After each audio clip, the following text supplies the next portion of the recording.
los registros de la prestación de los servicios en salud deben consignarse en la secuencia cronológica en que ocurrió la atención. Desde el punto de vista archivístico, la historia clínica es un expediente que de manera cronológica debe acumular documentos relativos a la prestación de servicios de salud brindados al usuario. Correcto.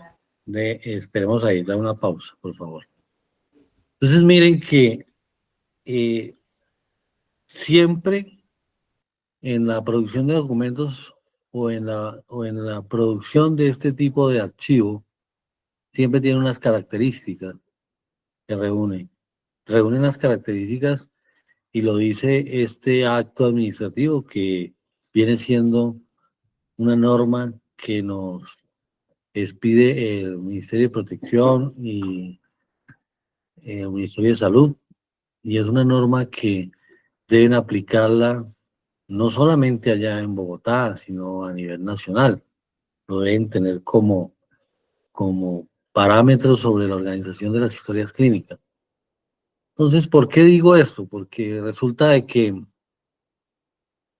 en algunas entidades no diligencian o no tienen en cuenta estas características para estructurar este tipo de documentos, y es ahí donde se cometen errores y se termina pagando con demandas y con otras situaciones, porque si el documento tiene errores frente a este acto administrativo, pues voy a decirlo, no soy abogado, pero voy a decirlo, no sé si ustedes me corrigen, los que son abogados, si de pronto un abogado podría tener en cuenta este tipo de acto administrativo para mirar si la historia clínica está bien estructurada o no, ¿no es cierto? Podría ser un elemento, creo que de prueba, porque estas son las directrices que ordena el Ministerio de Salud para tener en cuenta y estructurar o aperturar una historia clínica como debe ser, con todas estas características. Y la organización archivística de los documentos, yo siempre les he dicho a ustedes que los expedientes, toda clase de expedientes, y como la historia clínica es un expediente, la historia laboral es un expediente, los procesos de la fiscalía son expedientes, ¿no es cierto? Todos esos tipos documentales que se producen a través de estos expedientes se organizan de manera cronológica de acuerdo cómo han sucedido los hechos, ¿no es cierto? De acuerdo cómo van sucediendo los hechos, se van insertando o se van colocando en el expediente, en la carpeta.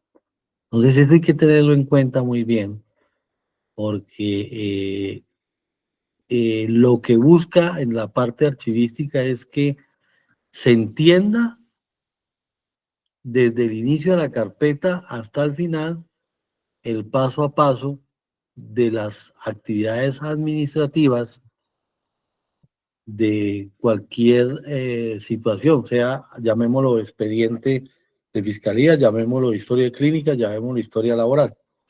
Debe coincidir la secuencia de los hechos con la organización de los tipos documentales que conforman este tipo de series. Yo les decía a ustedes que este tipo de expedientes son series ¿qué? ¿Alguien me puede decir qué serie es? ¿Series complejas, profe? Correcto, es series complejas. Gracias, Cindy. Entonces, ya ustedes lo tienen claro. La serie compleja es aquella que se compone de varios tipos documentales que hacen parte de un mismo trámite o de una misma persona o de una misma cosa. Entonces, eso hay que tenerlo en cuenta para que vayan recordando temas, ¿no es cierto? Cindy, colabórame con el artículo 4. Artículo 4. Obligatoriedad del registro. Los profesionales, técnicos y auxiliares que intervienen directamente en la atención a un usuario tienen la obligación de registrar sus observaciones, conceptos, decisiones y resultados de las acciones en salud desarrolladas, conforme a las características señaladas en la presente resolución. Correcto, miren. Ahí dice obligatoriedad del registro. Entonces, ¿qué hay que hacer como usuarios que somos todos en la parte de salud? Que esa consulta que le hacen a uno y que le hacen obviamente una serie de preguntas y que luego lo revisan y que hoy en día ustedes se dan cuenta que van al médico y lo que hace más es escribir que lo revisan a uno, ¿no es cierto? Eso se van a llenar todo lo que tiene que ver con la historia electrónica. Y ahora les dejo más tarde cuando terminemos este tema les voy a dejar, no vamos a discutir la norma de historia electrónica, pero sí les voy a decir la norma para que lo tengan en cuenta. Entonces miren que es una obligación de que ellos registren todo. Entonces a veces uno dice, no, pero es que yo fui al médico y fue escriba y escriba y escriba. Pues es que ellos tienen esta obligatoriedad de escribir y de llenar una serie de formatos porque la misma norma les obliga a hacer ese tipo de registros con todas esas características que leímos anteriores. Entonces no es que se dediquen a escribir, sino que la misma norma, la misma ley, el mismo acto administrativo, esta misma resolución, los obliga a ellos a hacer ese tipo de registros. ¿Estamos claros hasta ahí? Bueno, bajemos un poquito al diligenciamiento, por favor, Miguel. Bueno, dice el artículo 5º, generalidades. La historia clínica debe diligenciarse de forma clara, legible, sin tachones, enmendaduras, intercalaciones, sin dejar espacios en blanco, sin utilizar siglas. Cada anotación debe llevar la fecha y hora en la que se realiza, con el nombre completo y firma del autor de la misma. Entonces, miren, tengan en cuenta esas características. Estas características se deben tener en cuenta y se deben tener en cuenta para aquellas situaciones personales. Ustedes se han dado cuenta, hoy en día los médicos cometen errores en procedimientos y yo he visto y he conocido demandas y cosas frente a errores que se cometen en la historia clínica. Han habido cosas y han ido y desaparecen historias clínicas y todo eso. Y eso es un delito. El ocultamiento de información, la eliminación de información, eso es un delito. Y también es, la parte disciplinaria también es una sanción. Entonces miren que estas generalidades se deben tener en cuenta, ¿no es cierto? Acuérdense que cuando uno le dan una fórmula y los médicos escribían en su papeles membreteados que manejan ellos y le formulan ahora, pues, lo escribe muy raro, ya ni se les entiende a algunos qué es lo que escriben. Entonces, por eso hoy en día, ustedes se han dado cuenta que van al médico y ya todo se lo dan a uno ya impreso en computador, porque ya, como no escriben claro, entonces es mejor que le den a uno la orden de los medicamentos ya en computador, que se entiende más y son más legibles, ¿no es cierto? Entonces, inclusive ese tipo de legibilidad en la producción de documentos permite que cuando uno vaya a reclamar los medicamentos le den lo que esté recetado, porque a veces han cometido errores garrafales. La hacen mal, cuando el médico escribe a mano alzada, a veces no se entiende y a veces terminan dándole medicamentos a gente que no son con el porcentaje, bueno, qué sé yo, con las características que tiene que tener el medicamento y terminan obviamente cometiendo un error a la hora del suministro y hay personas que no leen tampoco, no verifican qué medicamentos, se llevan el medicamento, se lo toman, y resulta que ese no era y termina siendo algo delicado. Entonces miren lo importante que hay en la cuestión de los registros. Entonces, para eso también es bueno conocer este tipo de normas, para saber cuáles son las características, cuáles son las obligaciones de los profesionales en salud y cómo deben aperturar la historia clínica. ¿Listo? Vamos con el artículo 6. Por favor, Cindy, ¿me ayudas otra vez, por favor? Sí, señor. Artículo 6. Ay, se me fue. Apertura e identificación de la historia clínica. Todo prestador de servicios de salud que atiende por primera vez a un usuario debe realizar el proceso de apertura de historia clínica. A partir del 1 de enero del año 2000, la identificación de la historia clínica se hará con el número de cédula de ciudadanía para los mayores de edad, el número de la tarjeta de identidad para los menores de edad mayores de 7 años y el número de registro civil para los menores de 7 años. Para los extranjeros, con el número de pasaporte o cédula de extranjería. En el caso en que no exista documento de identidad de los menores de edad, se utilizará, el número de la cédula de ciudadanía de la madre o del padre en ausencia de esta, seguido de un número consecutivo de acuerdo al número de orden del menor en el grupo familiar. Correcto, correcto. Mire, estas son otras, y estas características que dice ahí en la apertura de identificación de las historias clínicas es la información que debemos colocar en el rótulo de identificación carpeta. Mire la diferencia que hay, es que todas las carpetas no se rotulan igual y no se describen igual. Por eso era necesario que ustedes conocieran también esta norma, estas características, porque cada archivo tiene sus características, así utilicemos los mismos elementos de descripción. ¿Recuerdan los elementos de descripción? ¿Cuáles son los elementos de descripción archivística? Diony, a ver, ¿cuáles son los elementos de descripción archivístico que hemos venido hablando durante el diplomado? Profe, los Edúa. rótulos de caja, los rótulos de carpeta, la hoja de control. Correcto. Y falta uno, ¿no? Formato único de inventario documental. Ah, sí. Gracias, profe.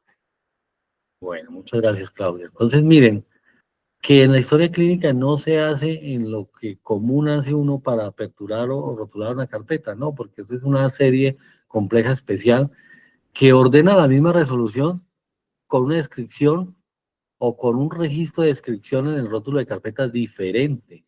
Mire que cuando la mamá, cuando el menor no tiene una identificación, por ejemplo, los niños recién nacidos, la apertura se hace es con el número de cédula de la madre o del padre. Entonces, eso hay que tenerlo en cuenta, hay características. Por eso cuando uno va a ubicar información a veces no se encuentra porque de pronto esa historia clínica fue aperturada con otro número de cédula del padre o la madre. Entonces, eso hay que tenerlo en cuenta. Para los extranjeros y todo ese tipo de cosas tiene unas características especiales para aperturar esa historia clínica. Entonces, esos datos que ustedes ven ahí de apertura de identificación de historia clínica son los datos que van en el rótulo de identificación carpeta. Esos datos deben ir ahí en el rótulo de identificación carpeta. ¿Listo? Vamos a leer el parágrafo. Cindy, por favor. Sí, señor. Miguel, Su merced es tan amable, ¿me lo subió un poquito, profe? ¿Dónde está? Parágrafo primero, sí. Dios le pague. Parágrafo primero. Mientras se cumple el plazo en mención, los prestadores de servicios de salud deben iniciar el proceso de adecuación correspondiente al ordenado en el presente artículo. Parágrafo segundo. Todo prestador de servicios de salud debe utilizar una historia única institucional, la cual debe estar ubicada en el archivo respectivo de acuerdo al tiempo de retención y organizar un sistema que le permita saber en todo momento en qué lugar de la institución se encuentra la historia clínica y a quién y en qué fecha ha sido entregada. correcto. Entonces, miren que esto también es otro aspecto que toca tener en cuenta sobre la historia clínica. Debe haber una sola historia clínica institucional. No pueden haber 3 y 4 historias clínicas porque eso puede llevar a situaciones de orden jurídico o situaciones que confundan tanto al prestador de servicios como al usuario. Entonces eso también es de control, es de mucho control sobre ese tipo de cosas de producción documental. Entonces dice el artículo 7, numeración consecutiva de historia clínica. Todos los folios que componen la historia clínica deben numerarse en forma consecutiva por tipos de registro o el responsable del diligenciamiento de la misma. Correcto, este tipo de foliación, esto es lo que llamamos nosotros foliación, ¿no es cierto? Foliación de documentos. Lo que nosotros hacemos es enumerar en la parte superior con lápiz, sin lapicero, con lápiz, escúchenme bien, con lápiz, no se puede hacer con lapicero. La foliación, y es colocarle un número a cada tipo documental que compone esa historia clínica. Se llama foliación. Como ya ustedes saben que la historia clínica va quedando organizada. ¿Y por qué va quedando organizada? Porque ese tipo de series o subseries se organizan de manera como van resultando las acciones administrativas o los hechos. Entonces, cada que usted vaya al médico o cada que persona que vaya al médico, pues van ingresando todos los exámenes y las lecturas y todos esos diagnósticos que van haciendo, lo van ingresando. Lo hacían con las historias clínicas físicas. Lo mismo pasa en las historias clínicas electrónicas, porque ahora la historia clínica es electrónica. El mismo software va haciendo el índice y va foliando ese tipo de información de acuerdo a los formularios que van diligenciando cada médico. Eso es automatizado, es un proceso automatizado, ya muy avanzado, que ya hay unos formularios estandarizados en el mismo software que permite que el médico pues lo diligencie y cuando le da a guardar, pues ya en el mismo software se va creando el índice y va quedando la trazabilidad del día que usted va al médico y todas las características, el proceso va quedando automatizado.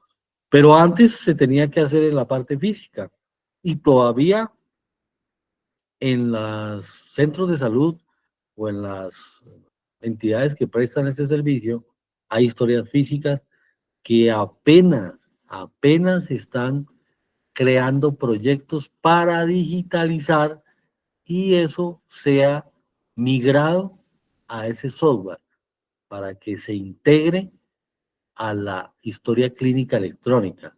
O sea que cuando nosotros digitalizamos un documento análogo y lo emigramos a un software electrónico, eso se llama emulación. Emulación. Y esa emulación hace referencia a que se convierte en una serie que, ¿recuerda? Un expediente híbrido, porque va a tener documentos de carácter electrónico y de carácter digital. ¿Estamos claros hasta ahí? ¿Alguna pregunta que tengan de respecto a lo que vengo hablando? ¿Alguien quiere intervenir? Bueno, vamos a los componentes, por favor, Miguel, ¿tan amable?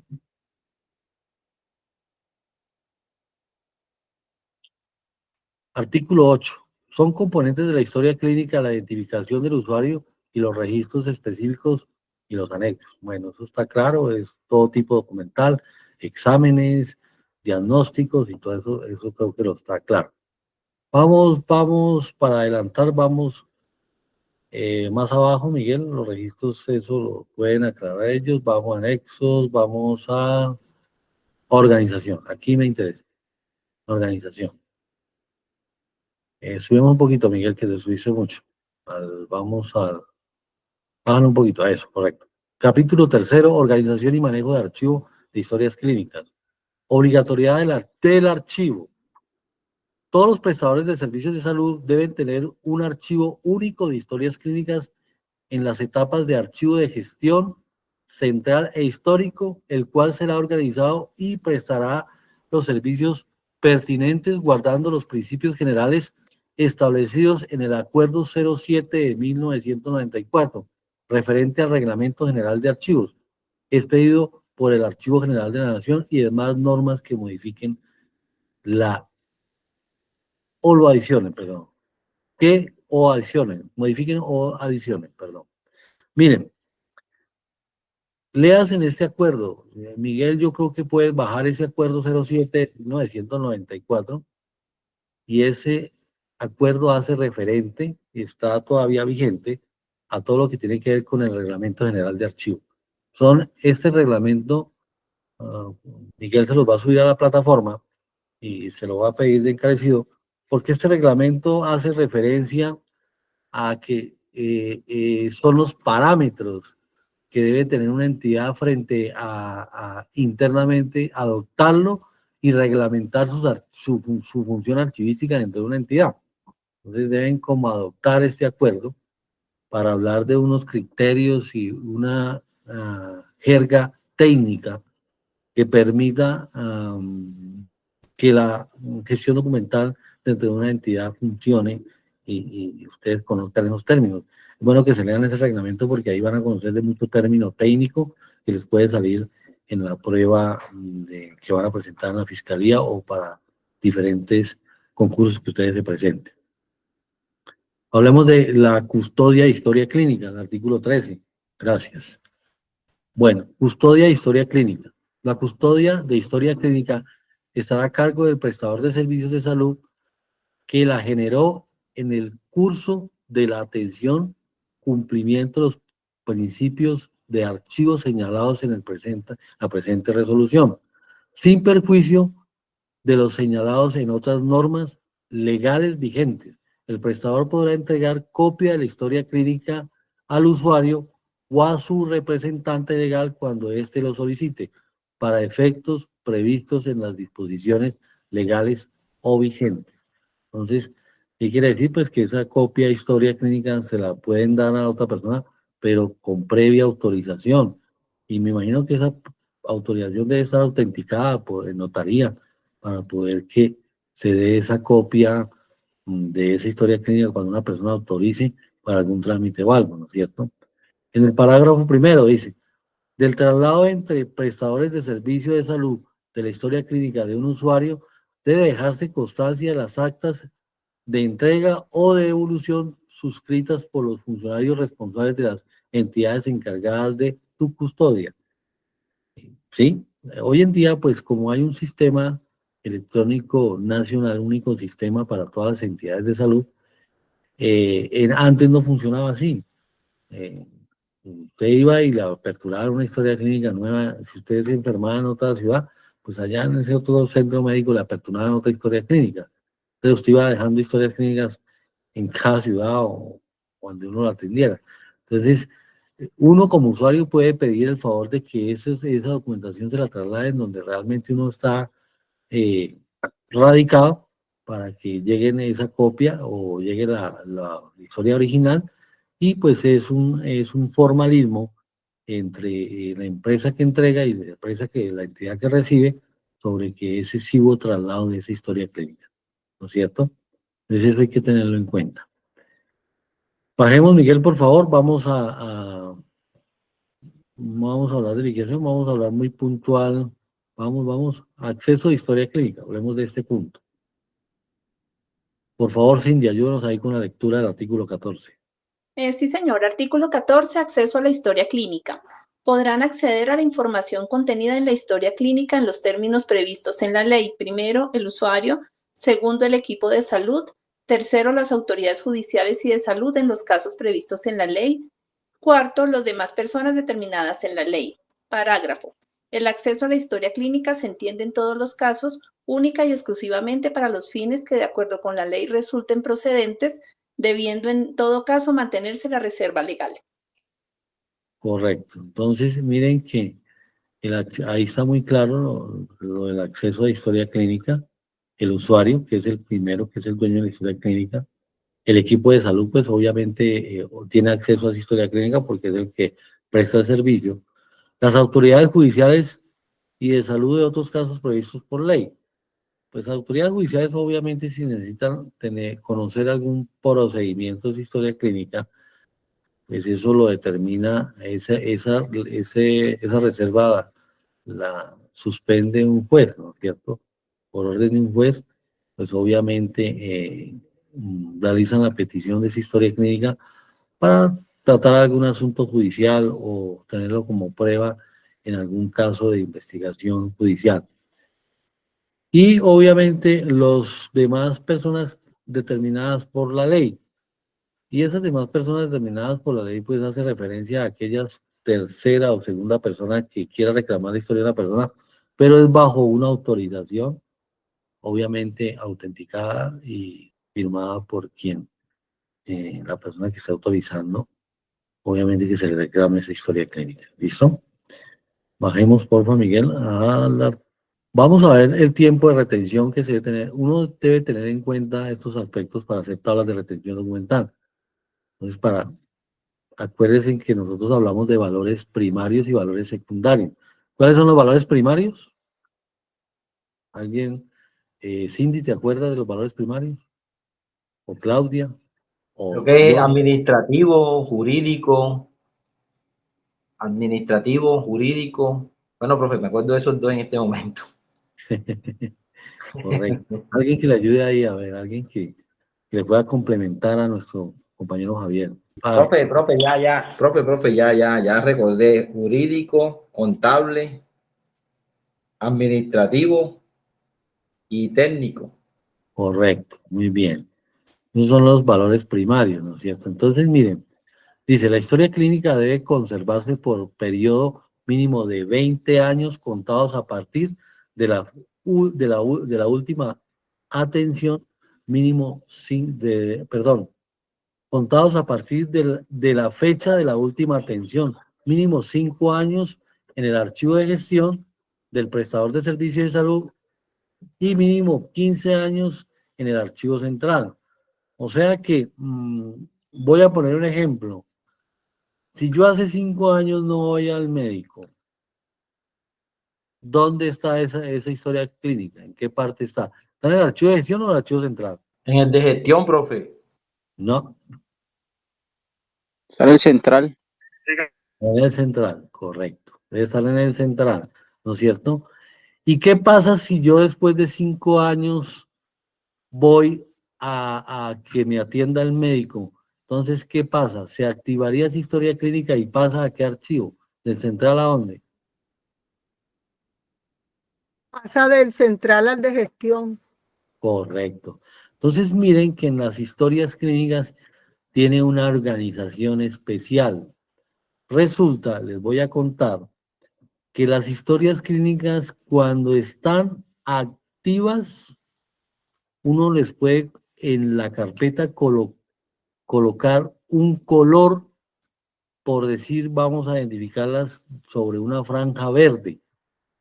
Cuando pasan que no han visitado al médico durante hace 5 años, pasan semi inactivas, le puede colocar una franja 1 roja.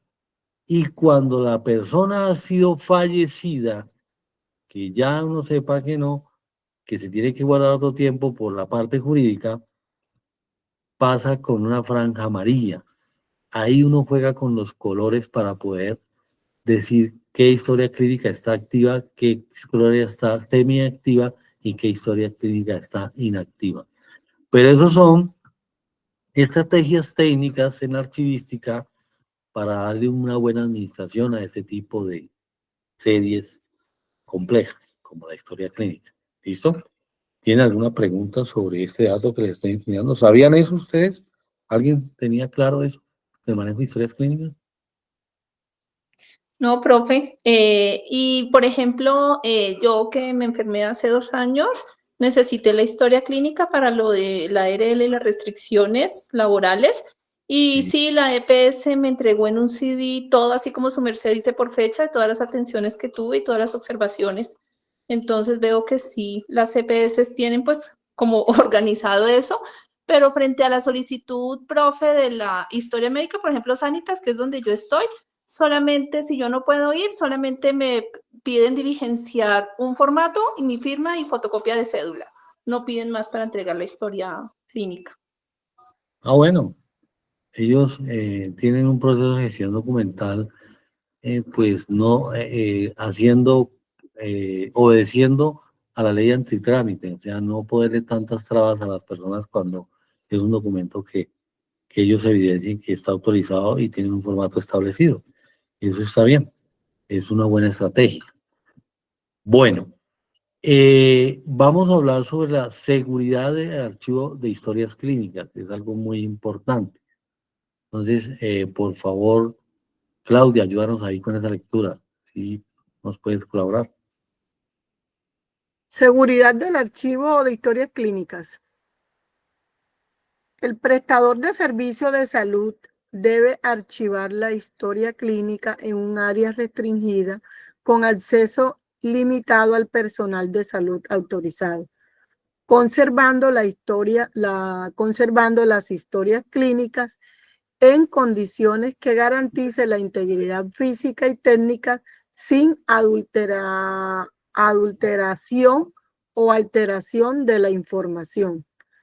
Las instituciones prestadoras de servicios de salud y en general los prestadores encargados de la custodia de la historia clínica deben velar por la conservación de la misma y responder por su adecuado cuidado. Correcto. Entonces, miren, ahí es donde yo digo que dentro de la seguridad de estas historias clínicas debe aplicarse el SIP, Sistema Integrado de Conservación. Porque es que las historias clínicas no solamente se pueden perder porque alguien entró y las sustrajo.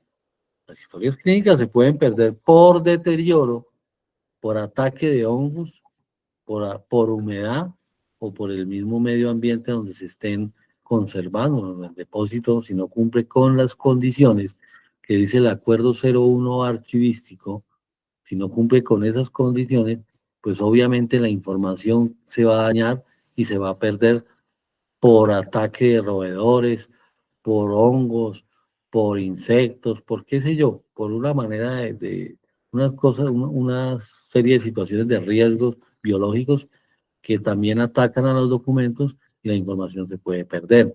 Y eso, la responsabilidad recae frente a esas entidades si no tienen en sus programas de gestión las políticas del SIT, Sistema Integrado de Conservación.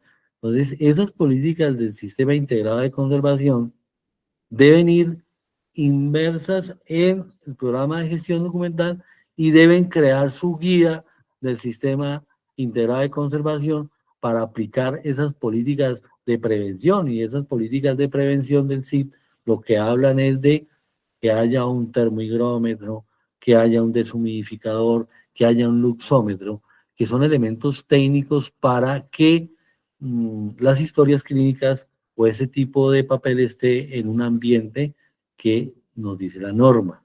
Entonces, por eso en una clase hablábamos que era un termohigrómetro, que era un luxómetro, que era un deshumidificador. Son elementos necesarios que debe tener un archivo central para la conservación de los documentos y así darle aplicabilidad al sistema integrado de conservación. ¿Listo? Ahí pues obviamente damos contexto al artículo 17 que dice condiciones físicas de conservación de historias clínicas. Entonces miren que los archivos de historias clínicas deben conservarse en condiciones locativas, procedimientos medioambientales, materiales propios para tal fin, el acuerdo con los parámetros establecidos por el Archivo General de la Nación del Acuerdo 07, listo. Eso no tiene ningún problema. Bueno, miren, yo creo que este tema ya lo podemos, quería cerrar, no quería profundizar mucho porque pues ya tienen la norma, pueden seguirla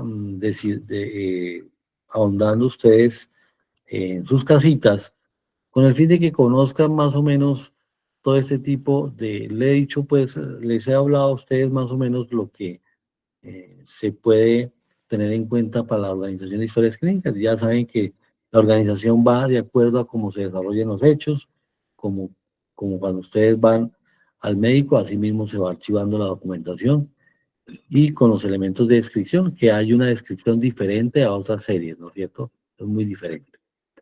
Bueno, vamos a hacer un ejercicio que yo había hablado con Miguel para que ustedes profundicen en unos temas que es necesario que lo hagamos para que tengan obviamente más facilidad y manejen mejor la parte archivística.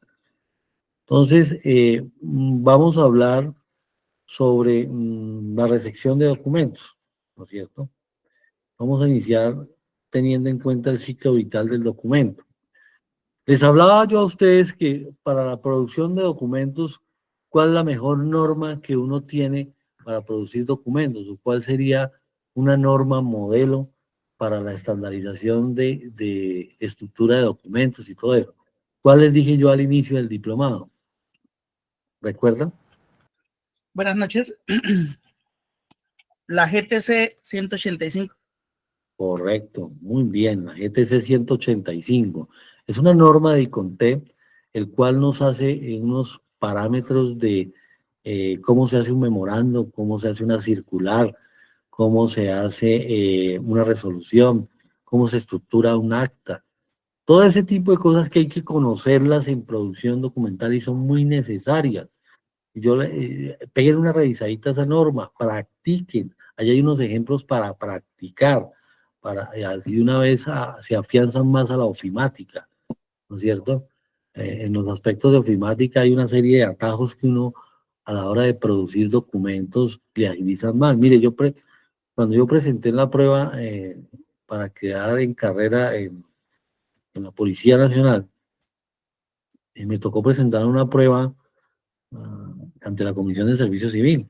Me tocó presentarla. Pero la prueba mía yo no la escogí escrita.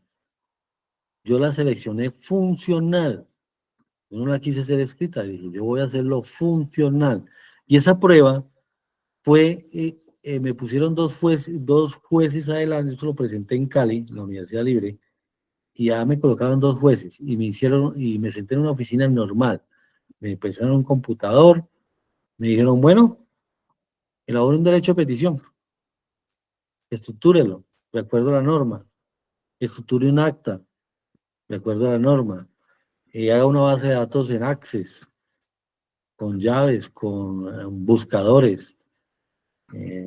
Pues los que sabemos, yo bueno, afortunadamente en la universidad aprendí a hacer bases de datos en Access, entonces, con buscadores, con los botones, con filtros.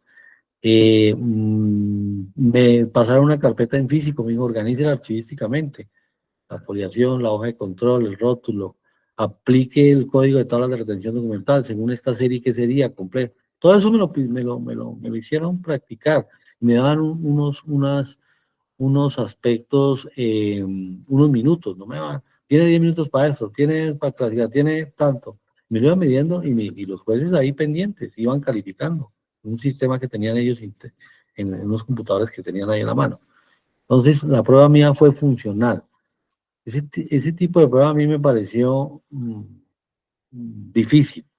Y difícil porque lo ponen a manejar una cosa de base de datos a uno y si uno no sabe, se enreda y puede estar perdiendo el año ahí.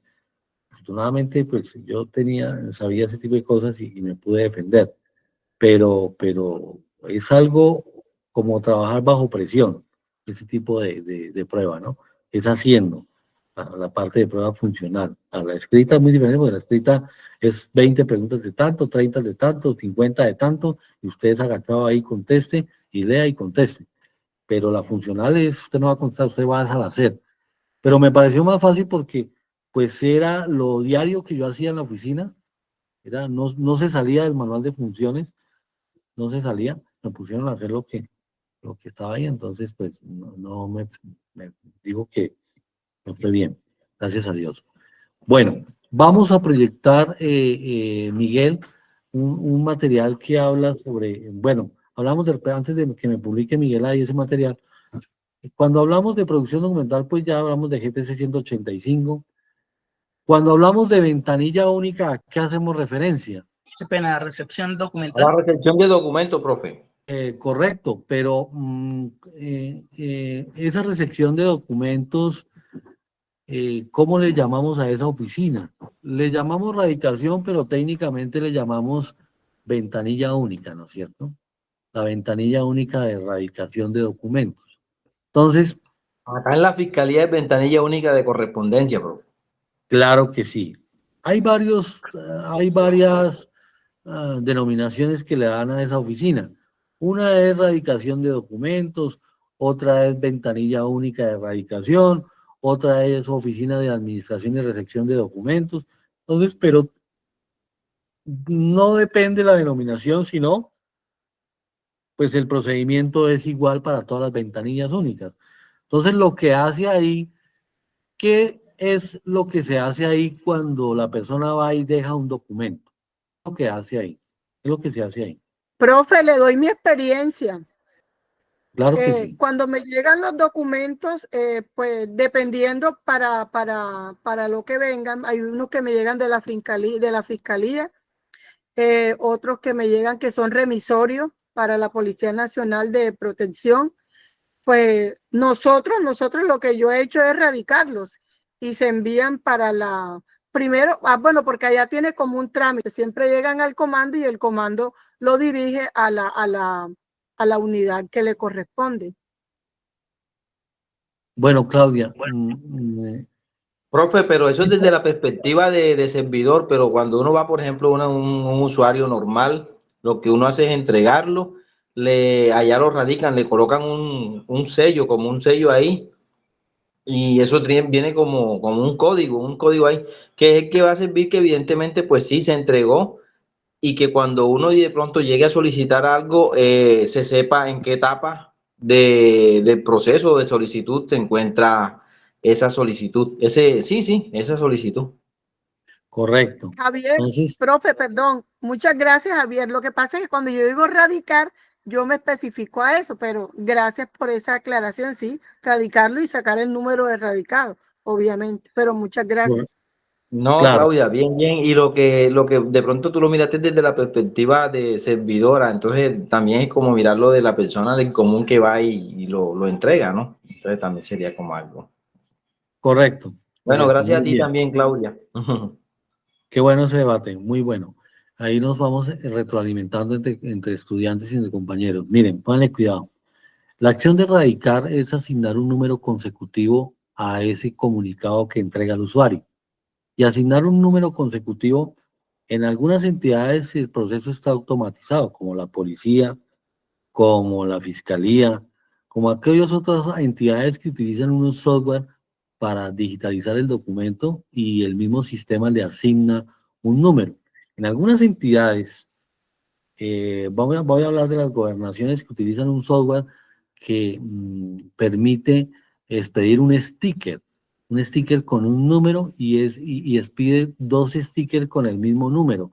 Uno que le coloca uno a la parte de frente para que el usuario se lleve su número de sticker para mirar la trazabilidad sobre la reclamación de ese trámite, y la otra es el que se maneja en la policía, que uno le coloca el número a ese comunicado, porque en la policía se utiliza un sello, todavía se utiliza el sello, donde dice número del radicado, número de folios, bueno, quién recibió el documento, la firma de la persona que estaba encargada en ese momento de la ventanilla única, ¿no es cierto? Entonces, hay una serie de metadatos, le digo yo a eso, metadatos descriptivos, que permiten que cuando esa persona vaya a hacer un seguimiento a la trazabilidad de su solicitud, pues bajo ese número que se le asignó, se sepa dónde se distribuyó el documento o quién era el encargado de generar el trámite o contestarle a ese peticionario o hacer el trámite administrativo que se requería en el asunto, ¿no es cierto? Entonces, esa acción se llama radicar. Radicar es asignar un número consecutivo a esa solicitud que llega, ¿no es cierto?, para darle trazabilidad, ¿no es cierto? En algunas entidades, como les digo, hay un software, en otras entidades lo manejan manual. Tienen una planilla y le van asignando un número de acuerdo a al consecutivo que lleven, le asignan ese número. No sé si algunos se acuerden de un sello que enumera, es automático, que uno lo hundía y le va aplicando un número rojo, y ese número rojo va para el recibido de la persona y para el que queda en la oficina para, obviamente, inicia el trámite, ¿no es cierto? Pero en esa ventanilla única también hay otro ejercicio, y es la clasificación. En esa ventanilla hay una vaina que se llama, nosotros técnicamente, archivo, algunos le llamamos casillero, pero nosotros, yo le llamaba eso la panomera, porque era como una colmena, era un estante donde había varios compartimentos, y esos compartimentos tenían el nombre de cada dependencia. Entonces, dependiendo del asunto, uno iba haciendo una clasificación documental a quién le correspondía el trámite de esos documentos, ¿no es cierto? Entonces, es necesario, por eso es muy necesario que la persona que trabaje en radicación conozca muy bien la entidad, la conozca muy bien. ¿Por qué? Porque en la lectura del documento, uno ya sabe quién le corresponde darle trámite a ese documento. Obviamente hay una orden en las entidades que todo debe pasar por la gerencia o debe pasar por el comando del señor coronel, si lo hablamos de policía, o si lo hablamos de otras entidades como una alcaldía, debe pasar todo por el despacho del alcalde para que ellos ejerzan esa distribución y ordenen a través de una nota interna, si la utilizan, o generen quién debe encargarse de ese trámite. Pero algunas entidades obvian ese paso porque ya uno ya sabe, por lo regular le minimiza ese tiempo a los jefes de área, a los gerentes o a los representantes de gas o a las secretarias, que son las que también ayudan a hacer ese ejercicio de distribución y a delegar órdenes administrativas de acuerdo para que se den trámite a esos documentos. Entonces uno dice, no, pues es que este asunto es por decir, si hablamos de policía y el requerimiento, por decir, ese documento en el asunto nos diga que están solicitando, por ejemplo, que les den permiso para colocar unos stamps dentro del comando para dar publicidad a algún producto o algo, ¿no es cierto? Entonces, pues obviamente ese documento va directo al comando para que lo revise el comando y se autoriza o no el ingreso de esas personas. Y de ahí pasaría a la parte de bienestar institucional. En talento humano hay una parte que se llama bienestar institucional para que hagan las coordinaciones necesarias para que analicen si realmente es lo que esa actividad que van a hacer la entidad externa, si amerita que los funcionarios conozcan de ese tema para que pues le den ingreso autorizado a esas personas. Entonces, pero luego ese documento también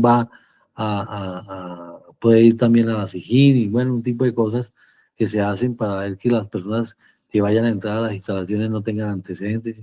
Una serie de trámites que se da de verificación por seguridad, por autorización, por una serie de cosas que se hacen, pero mire toda la tramitología que da. Entonces hay que saber direccionar los documentos y distribuirlos y saberlos clasificar en esa colmena. Yo le llamo colmena porque es una serie de casilleros que van con el nombre de cada dependencia para ubicar los documentos de acuerdo al asunto ahí, ¿no es cierto? Funciona así en la policía.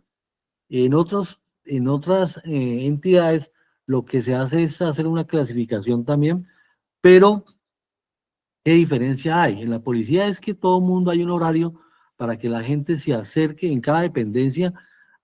Por ejemplo, hay un responsable, hay un secretario, hay una secretaria que debe encargarse qué es lo que aparece en el software automatizado, en el GPOL, cuántos documentos han llegado. Y esa persona a las 10 de la mañana tiene que ir a la ventanilla única a retirar esos documentos físicos y a las 4 de la tarde. Eso es una orden por el comando para que la ventanilla única quede vacía y se le dé trámite a esa información. Obviamente esos documentos ya los tienen en la oficina porque eso es digitalizado y como el GPOL funciona como un correo, entonces ya saben que ha llegado eso. Es simplemente retirar lo físico para que quede como soporte en la dependencia para poderle darle trámite a ese documento. Pero en otras entidades no funciona así, funciona manual. Entonces, tienen un patinador, lo que se llama patinador. Entonces ese patinador lo que hace es cuando ya hay un cierto cúmulo de documentos, se va en oficina entregando en cada oficina, se va distribuyendo en cada oficina y hace firmar una planilla que ya fue entregado a esa oficina y que ahí inicia el trámite. Entonces miren que es diferente. No sé en la fiscalía, creo que en la fiscalía también funciona así.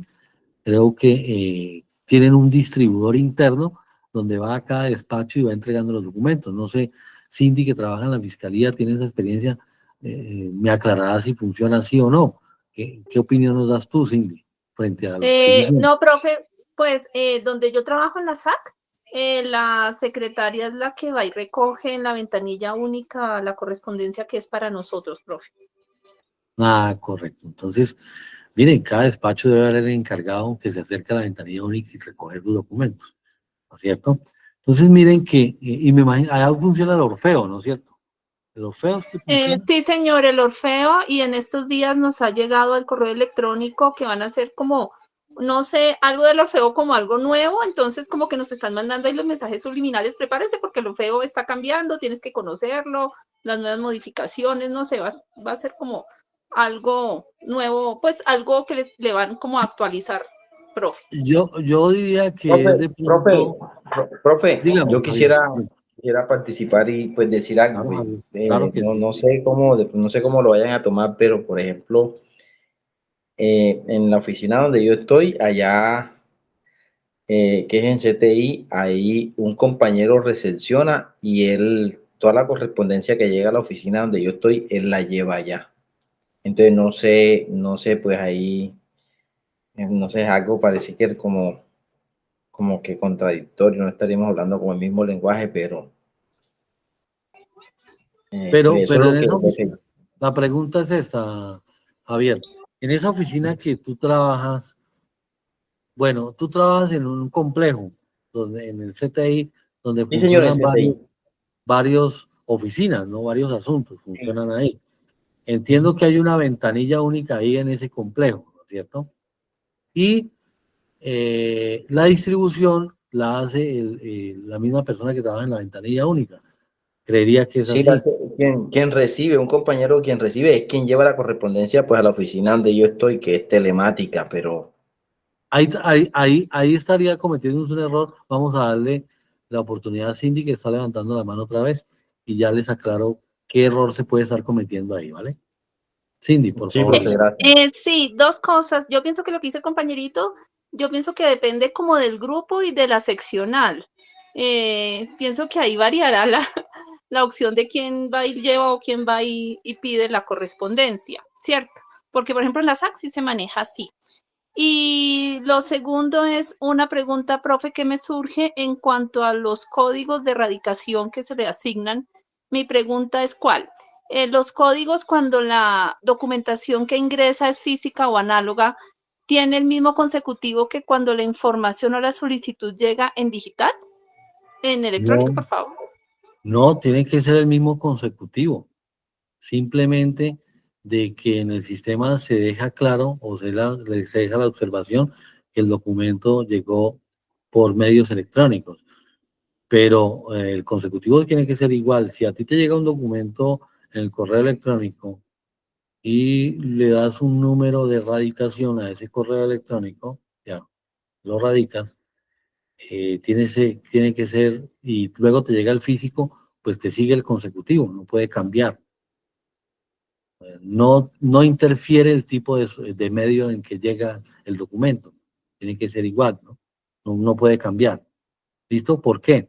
Porque ahí se hace una medición, un indicador de cuántos documentos se les dio trámite en el año o en el mes, ¿no es cierto? Debe haber un control. Entonces no se puede variar ese número consecutivo, ¿no es cierto? Y veo que no hay claras unas políticas en el programa de gestión documental de la Fiscalía, porque no puede que en una seccional y en otro edificio se den diferentes directrices para la recepción y distribución de documentos. Debe ser igual. De pronto es que los funcionarios no le han echado una leyita al procedimiento y lo hagan diferente, o el jefe no lo o aplique como está escrito en el programa de gestión documental o como esté en el proceso y procedimiento de distribución de documentos en la misma fiscalía. Entonces hay una falta de control. Como Javier me dice una cosa, Cindy, te veo que dices otro concepto, entonces esa falta de estandarización de conceptos técnicos permite a que haya un extravío de información y cuando la información se extravía o se confunde, pues se retardan los tiempos de respuesta a esa información. Entonces puede ocurrir eso. Aunque les... Profe, no, sé pero que les no está creo que, funcionando. Sé que les está profe, funcionando. Sí, dime. no creo que sea una falta de estandarización, porque me imagino que debe estar estandarizado, que de pronto, pues, no sé, de pronto no se lea, o de pronto, no sé, no quiero decir nada ahí con respecto a eso, porque la verdad es que sí, es lo que yo he vivido, ¿no? Pero es posible que lo que diga la compañera, o sea, pues ya tendremos que investigar, entrar a investigar a ver qué sucede realmente ahí. Eso. Pero, Investiguen conceptos. sí, Denle esa tarea. estandarizado, debe estar estandarizado. De pronto lo que usted está diciendo, de pronto no se ha leído, de pronto no se ha, No se no sé, aplique, ¿no? exactamente. Y mi pregunta con Javier y Cindy, ¿cada cuánto les dan a ustedes una capacitación de gestión documental o una retroalimentación del proceso de gestión documental en la Fiscalía? ¿Cada cuánto se hace? Profe, a mí no me la han hecho. Imagínate. Javier, Yo, Sin respuesta, profe.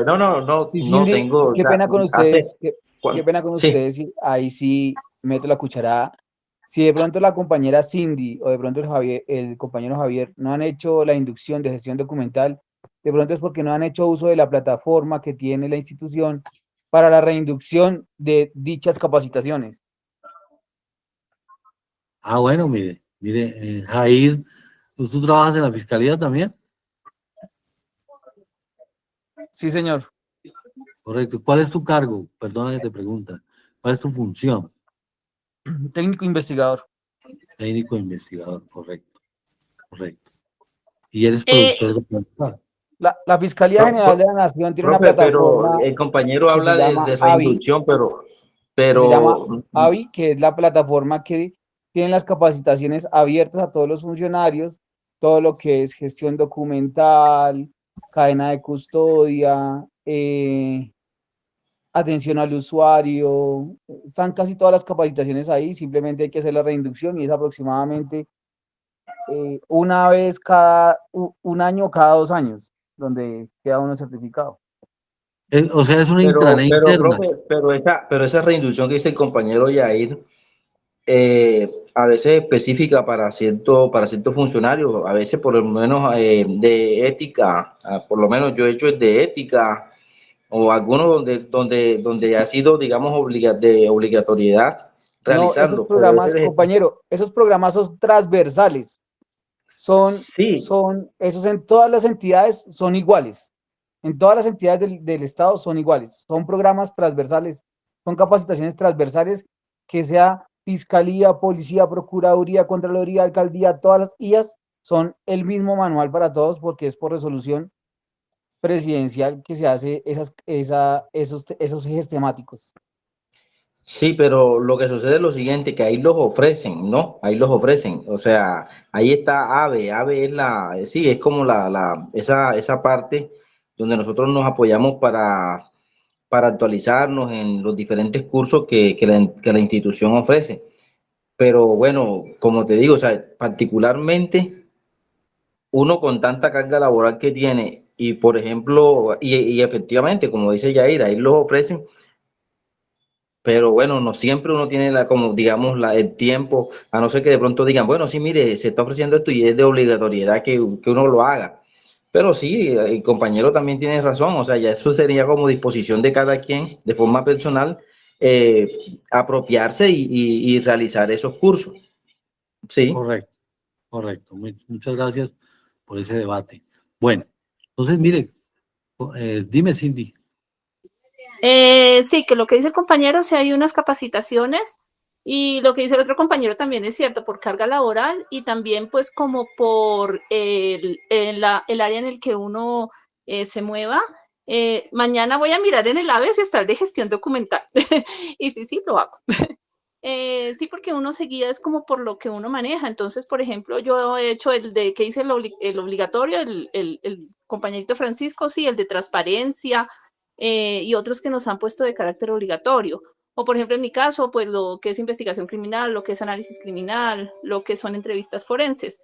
y si tal vez uno no, como que no se detiene a mirar cuáles son las otras temáticas, porque realmente yo no he visto la de gestión. Mañana me comprometo a mirar si está el de gestión y si sí es como uno entrar y mirar cuáles son las temáticas que se ofrecen para capacitación.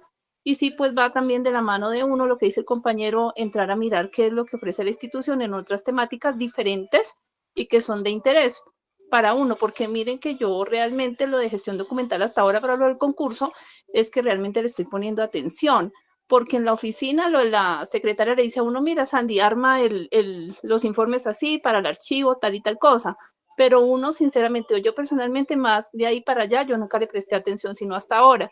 Entonces sí es como el aprendizaje y empezar a mirar y a capacitarse en esa parte que con este curso me he dado cuenta es bastante importante. Claro que sí, Cindy, muchas gracias por esa intervención. También a Javier y a Yair. Miren que a través de este diplomado estamos conociendo cosas muy importantes. Profe, disculpe, pero sí quiero hacer una anotación y uno siempre tiene que valorar las cosas, pues que evidentemente, pues también pero por ejemplo, yo sí tengo una jefe y ahí pues nos han mandado información a través de los correos electrónicos de cómo debemos organizar el informe que vamos a presentar a los diferentes despachos, ¿no? Entonces no quiero obviar ni omitir eso, porque a veces evidentemente sí nos dan las herramientas y es como cuando, por ejemplo, uno hace quinto, entonces va a hacer el primer bachillerato y mire, ustedes vieron esto, entonces dice, no, el profesor de quinto no nos mostró eso, no dimos eso, cuando realmente sí lo hemos dado. Entonces sería también aclarar para la parte, o sea, de pronto de un curso así como de gestión documental que yo haya asistido últimamente, no. Y lo que dice la compañera es cierto, eso dependiendo del área donde cada uno esté. Por ejemplo, si una persona es secretaria y ve un curso de gestión documental, bueno, ahí aplica y ahí es interesante hacerlo. Pero si de pronto usted está como investigador en un área diferente, pues va a buscar un curso que le sirva y que le aporte en esa área que usted está desarrollando. Correcto, muchas gracias, Javier. Ahí compartiendo el debate al compañero, como lo dice la ley, el desconocer la norma no nos exime de la responsabilidad y es nuestra propia capacidad de apropiarnos del manual de funciones para comenzar a leer el proceso que cada compañero tiene que llevar, porque yo no puedo cometer el error en dejar, si un compañero me está enseñando sobre el error, pues yo voy a aprender sobre el error. Entonces es simplemente coger mi manual de funciones, revisar lo que tengo que hacer, qué procedimientos son los que tengo que ejecutar por si alguien está errando, que yo no también caiga en el mismo error. Entonces, esa es una invitación general para todos los que somos funcionarios públicos. Yo no estoy hablando solamente de la institución, sino todas las, porque son temas transversales que toda institución del Estado tiene manual de procedimientos en cada una de sus situaciones. Correcto, está muy bien. Ese concepto se debe tener en cuenta porque a través de ese manual de procesos y procedimientos y manual de funciones es que hacen la temática de los exámenes de ingreso, de méritos y toda esa vaina. De eso se trata, de que ustedes tengan claros esos conceptos para que les pueda ir bien ese tipo de exámenes de ascenso y de ingreso a una institución. Entonces, miren, hablando de la ventanilla única, pues ahí funciona una distribución de documentos que ya lo tenemos claro y que ustedes lo van a revisar cómo está estandarizado en la Fiscalía. Pero les he dado 3 ejemplos. En la policía funciona de una manera, así los temas que dice Yair son transversales y que Yair nos dice que es lo mismo, pero el manejo es diferente, ¿no es cierto? En cada entidad tiene su propio diseño de manejo y de seguimiento a este tipo de actividades. Cada entidad tiene su propio programa de gestión documental y coloca sus políticas internas sobre el manejo y organización de información, obviamente sin salirse de los parámetros que nos da el AGN, el Archivo General de la Nación, y la demás normatividad archivística técnica que hay para darle tratamiento a la información tanto física, electrónica, análoga o digital, ¿no es cierto? Bueno, después de la sección de documentos vamos a hablar, vamos al archivo de una vez de gestión. No voy a hablar del archivo administrativo, voy a hablar del archivo de gestión. Y es ahí donde se organiza la información. Nosotros en la policía tenemos unos formatos diseñados para establecer la organización de esos archivos, y voy a dar un ejemplo de esto, luego voy a dar ejemplo de otra entidad para que ustedes contextualicen, y luego les doy un ejemplo, una directriz del Archivo General de la Nación para que se actualicen en el cambio de unos ciertos formatos que ya están cambiando y ustedes los deben conocer, y que sus entidades donde ustedes trabajan no los han actualizado todavía, no lo han hecho, y deben estar ya, creo que, construyendo, o los comités de gestión y desempeño deben estar ya reuniéndose para crear las nuevas políticas de descripción documental y la actualización de los parámetros nuevos que ha impartido el Archivo General de la Nación. Yo lo he actualizado porque pues obviamente por profesión me toca estar actualizado, y porque pues hago parte de la Sociedad de Archivistas en Colombia. Soy, como yo les dije a ustedes, soy miembro de la ALA. La ALA es una organización internacional de España donde nos dan normas internacionales de descripción y se tienen que actualizar. Entonces, vamos a proyectar, Miguel, por favor, la hoja de control que tiene el formato que tiene la policía, y luego miramos, pero es el mismo diseño que vienen aplicando todas las entidades, pero que ahora lo tienen que cambiar con otra cosa, otro nuevo parámetro que les voy a enseñar. Listo, ya lo estoy abriendo. Ok. Miren, en el archivo de gestión es donde empieza realmente la organización de los documentos. ¿Por qué estamos hablando otra vez de este tema?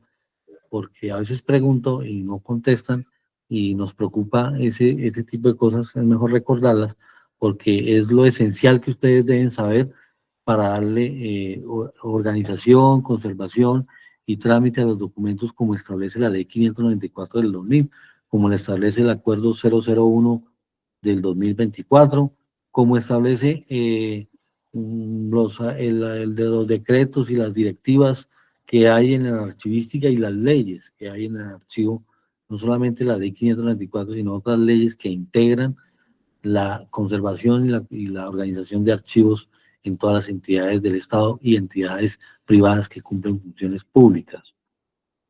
Esperemos que Miguel nos proyecte la hoja de control.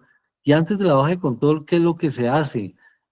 Preguntémosle o cómo se hace. Pues le quiero preguntar aquí, por ejemplo, a Chamorro, que antes de hacer hoja de control, ¿qué es lo que hacemos nosotros cuando ya el documento se le ha dado respuesta y se ha dado el trámite? Entonces, después de que le dé trámite uno de estos documentos, ¿qué es lo que se hace, Chamorro? Hay que dejar una trazabilidad en donde el documento se sepa en qué etapa está o quién lo tiene. Bueno, eso es con la ventanilla única, pero si ya le hemos dado respuesta y ya le hemos dado trámite y ya el trámite se acabó ahí, ¿qué debemos hacer después en cuanto a la organización? Ok, se organiza cronológicamente en línea de tiempo y se arma la unidad documental para ser archivada. Correcto. Entonces se aplica un sistema de ordenación. ¿Y cuántos sistemas de ordenación tenemos en la parte archivística? ¿Lo recuerdas? ¿Alguien que le ayude a Yair o alguien que quiera comentar? Creo que uno tenemos, ¿no? En orden cronológico. Tenemos 3 sistemas de ordenación. Numéricos, alfanuméricos, ¿y cuál es el otro? Híbrido, profe, híbrido. No, híbrido es El alfanumérico. Sí, híbrido debe ser alfanumérico, sí. Correcto. Híbrido es otra cosa, ¿no? Muy diferente. Híbrido es cuando un expediente se compone de documentos electrónicos, digitales o análogos. Eso es un expediente híbrido. Entonces no es un sistema de ordenación, es la composición de una serie que tiene documentos en varios tipos de soporte. Hay que tenerlo en cuenta, ¿no? Eso es híbrido. Bueno, después de que aplicamos un sistema de ordenación, y dentro de los sistemas de ordenación está el numérico, y dentro de los sistemas de ordenación numérico están los cronológicos, lo que habría Yair. Yair hablaba de un sistema cronológico, y el sistema cronológico es referente a que los tipos documentales que conforman una serie se organizan de la fecha más antigua a la más reciente, ¿no es cierto? O sea que el primer documento, al abrir la carpeta, va a ser de fecha más antigua, y el último documento que se inserte en la carpeta pues va a ser el más reciente. Con eso vamos a dar aplicación al sistema cronológico, ¿no es cierto? Por fechas. Bueno, después de organizar, tener el sistema de organización, pasamos a la foliación. ¿Qué es foliar, Cindy? ¿Qué es foliar? Foliar es darle el número en lápiz para mirar cuántos, ay, es que a mí se me olvidan las palabras, profe, cuántos folios hay, cuántas Tranquila, no hojas te hay dentro preocupes. del archivo. Ujú. Correcto. La foliación es ¿Qué cantidad de documentos conforman el... sí, Jair, te escuchamos. Bueno, foliar es asignar un número consecutivo en la parte superior de cada documento. ¿Cuántas partes tiene el documento? 2 partes, folio recto y folio vuelto. No se olviden, los noto muy callados, estoy preocupado, lo dije hace mucho tiempo. Y tiene 4 zonas: la zona del destinatario, la zona del cuerpo del documento, la zona de quien autentica el documento, ¿no es cierto? Y al lado derecho, en la parte superior, la zona donde las ventanillas únicas colocan el recibido de los documentos, ¿no es cierto? Su sello y su radicado del documento, es la zona 4, ¿no es cierto? Entonces, miren, estas zonas hay que tenerlas en cuenta, es una estructura de diseño de un documento y hay que tenerlo en cuenta, es lo que he venido enseñando, y así lo dice la GTC 185. Bueno, esta hoja de control se compone de arriba el nombre, ahí va el nombre de la persona que diligencia esa hoja de control, así se maneja, es el nombre de la persona que va a diligenciar esa hoja de control, seguido del número de cédula de ciudadanía, ¿no es cierto? Y habla de una fecha, de un tipo de documental y un folio. Entonces, vamos a simular que estamos dentro de una carpeta, y en esa carpeta hay una serie que se llame actas de entrega, ¿no es cierto? Es una subserie que se llama actas de entrega. Entonces uno lo que hace es abrir la carpeta, mirar la fecha de producción de ese documento, de esa acta, mirar cuándo se produjo esa acta, digamos que sea del 1 de enero, entonces coloquémosle ahí en la fecha, Miguel, 01/01 del 2024, ahí donde dice la fecha, si puedes digitar. Correcto. Esa sería la fecha de producción de esa primera acta que hay en esa carpeta. Luego seguimos en el tipo documental. ¿Y para qué nos dice el tipo documental? Ahí vamos a colocar en palabras muy cortas, algo muy resumido, pero tenemos que leer de qué se trata el documento, de qué se trata el acta. Como hablamos de todas las actas de entrega, entonces vamos a iniciar y vamos a colocar con inicial mayúscula y lo demás en minúscula. Vamos a colocar ahí, Miguel, por favor, acta número 001,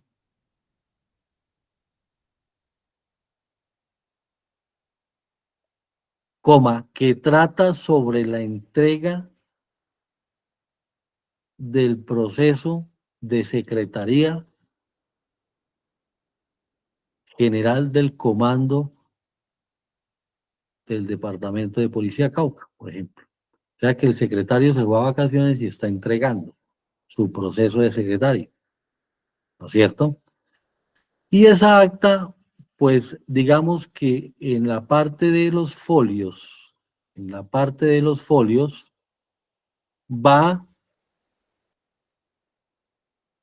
en la parte de los folios va de 1-8. Digamos que tiene 8 folios esa acta de todo lo que entregó este señor. Luego pasamos esa acta y seguimos a la segunda acta. Entonces podemos colocar, por ejemplo, que vemos un ejemplo que la segunda acta, la producción de esa segunda acta es de 10 de febrero del 2024, acta número 005, digamos,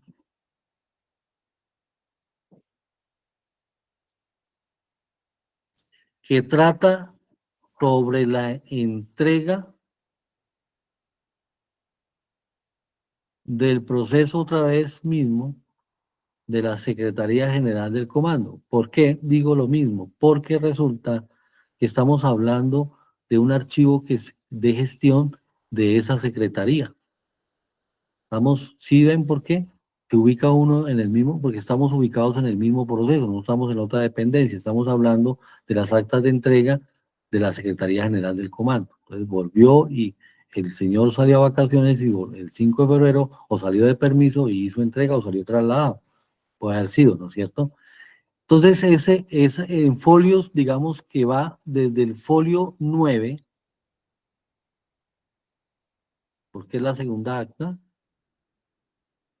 hasta el folio 15, digamos. Entonces, miren, hay una cronología, en la fecha hay una cronología, nos va cuadrando de enero a febrero, no hay algo ahí saltado. En el número consecutivo de las actas, ¿qué pasa ahí? ¿Quién me dice qué pasa en el número consecutivo de las actas? Profe, Otro yo le concepto. digo algo. Dígame algo, claro que sí. Pues si del 1 pasó al 5, ese fue el número de acta que le dieron en el momento. Porque Claro, yo he hecho hojas de control, claro que ahí lo que falta es la unidad quien la produce, pero yo he hecho hojas de control y hay unas que son 70, abajo viene la 69, pero lo que no puede cambiar es la fecha, o sea que no puedo tener una fecha arriba digamos, un ejemplo, 3 de marzo y abajo febrero. claro que sí. Pero entonces, miren, pudo ser, lo que pasa es que allí hay una anécdota administrativa. ¿Por qué les preguntaba eso? Porque resulta que independientemente las diferentes actas que se producen en un proceso, como la Secretaría del Comando, pueden ahí en esa secretaría pueden haber varias subseries. Estamos hablando de una sola subserie, que son las actas de entrega de cargo, ¿no es cierto?, de proceso.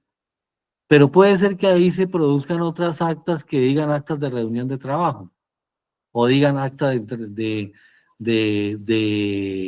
por ejemplo, esas actas de compromiso de compromiso individual. Entonces, son asuntos diferentes y no van mezcladas. Aquí estamos en esta carpeta guardando solamente las actas de entrega. Esas otras actas que les digo, se guarda cada una en la carpeta y puede haber pasado que el acta número 02 puede haber sido un acta de reunión. Entonces, independientemente que cambie el asunto, el número consecutivo del acta no puede cambiar, no se le puede dar un número consecutivo a cada asunto, es de corrido, independientemente de qué trate el acta. A eso es que quería explicarles y a eso quería llegar. ¿Listo? No van a, entonces ustedes, para más entendimiento, ustedes están organizando la hoja de control teniendo en cuenta el sistema de ordenación cronológico, no el sistema de ordenación numérico, porque cuando tenemos en cuenta el sistema de ordenación numérico, entonces sí tenemos que tener en cuenta el número consecutivo que se asigna al acta. ¿Claros hasta ahí? ¿Sí me entendieron?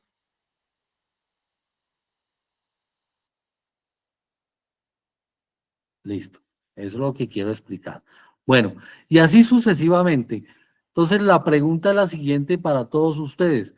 ¿Cuántos cuántos folios debe contener una carpeta? ¿Cuántos folios? 200, profe. Correcto, correcto.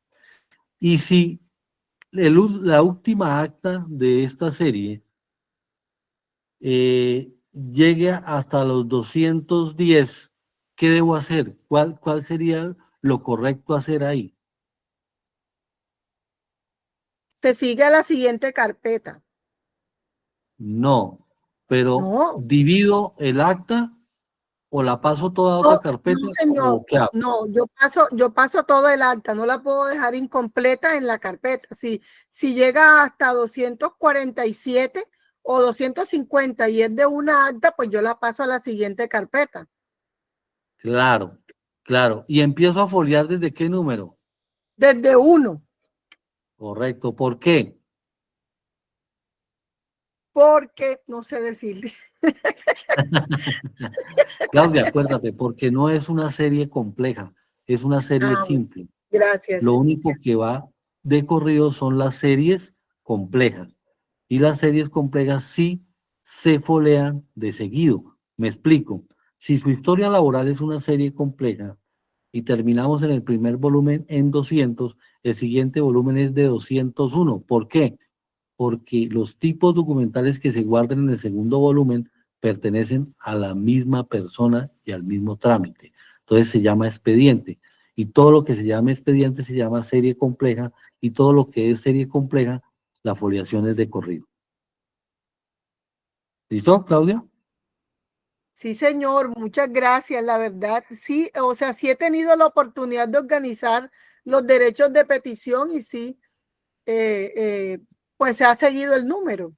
Bueno, los derechos de petición es una serie simple. Profe, usted disculpe, pero repítame eso porque ese dato no lo cogí así. Si es tan amable. Bueno, voy a explicar.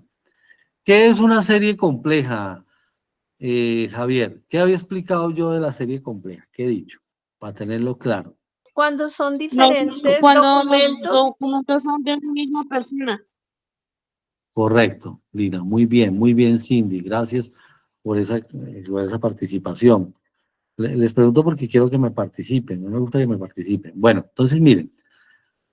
Una serie compleja es el mismo trámite. Entonces, vamos a hablar de las series complejas, los tipos, las varios tipos de...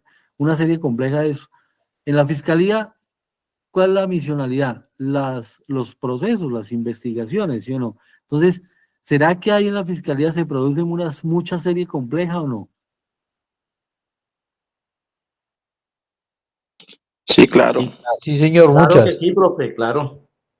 Claro que sí, ¿no es cierto? Entonces, en la parte misional, la misionalidad de la fiscalía son las investigaciones y por eso se crean los procesos investigativos, y eso tiene una serie de actuaciones administrativas y jurídicas que a través de las funciones de cada servidor público dentro de esa entidad desarrolla unas actividades y va anexando a esa carpeta de acuerdo al caso y de acuerdo a lo que se esté presentando, de acuerdo a los hechos. Se van entregando los tipos documentales y esos tipos documentales hablan de una misma persona, de un mismo hecho, de unas mismas cosas, ¿no es cierto? Entonces va a ser una serie compleja. Pero llegaron al folio 200 y tienen que armar otro volumen porque la norma, la ley, lo que hablamos de tratamiento archivístico, dice que cada carpeta debe contener 200 folios, y ahí ustedes lo tienen claro.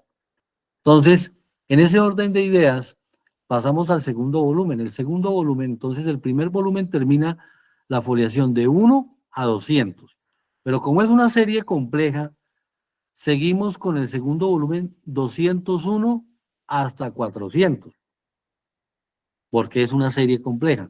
Pero aquí estamos hablando en este ejemplo de hoja de control de series simples. ¿Por qué?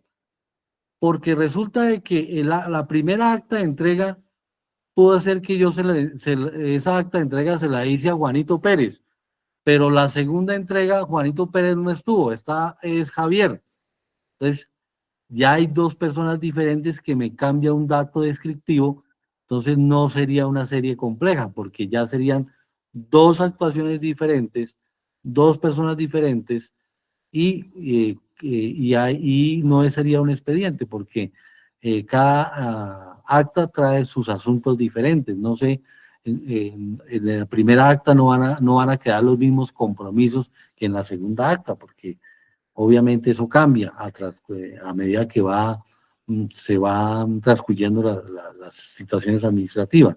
Entonces, eso no sería una serie, son series simples, y como son series simples, el segundo, así sean las mismas actas de entrega, el segundo volumen empieza desde 1, porque no es un expediente. Los asuntos van a ser muy diferentes en cada acta.